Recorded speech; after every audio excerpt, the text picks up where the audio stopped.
Here's some facts you probably haven't heard about ginkgo trees. Hello, and welcome to Trees with Drake.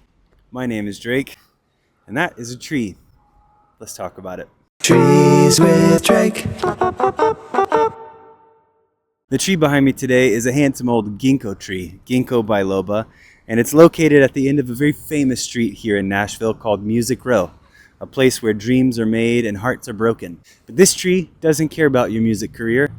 It's not bothered by much of anything, in fact, it just survives. And in fabulous fashion, if I do say so myself. There's a good chance you already know and love this tree, but you might be surprised to find out that this tree is a living fossil. And I say that because we have actual fossil records that prove that this tree has not changed one bit since before the time of the dinosaurs.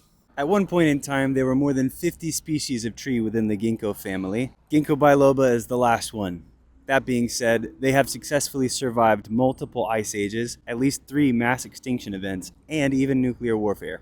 What's really fascinating to me is that despite this tree's insane ability to survive, it is not that effective at reproducing naturally, which might come as a shock because we see these trees everywhere. If you found a ginkgo tree anywhere outside of some parts of rural China, they have been planted by humans. These trees are great choices for urban environments because they do great in the face of air pollution.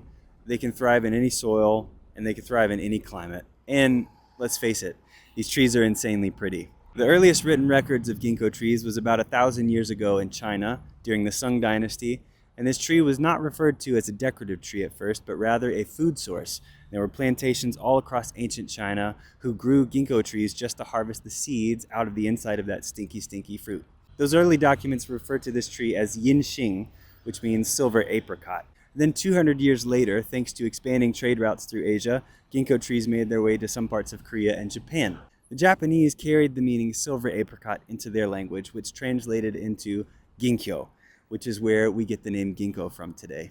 Europeans first came into contact with the ginkgo tree in 1692, and then thanks to the Dutch East India Company, these trees spread in popularity across the Western world in the 1700s. Oh dear, I should probably wait. There are just so many interesting facts about ginkgo trees. If I've missed any, please put them in the comments section. And if you've enjoyed this video, please follow me for some more obscure tree facts. I try my best to bring you the most random things that you've probably never heard about trees, and I would like to continue doing so. This has been Trees with Drake. My name is Drake, and that's a tree.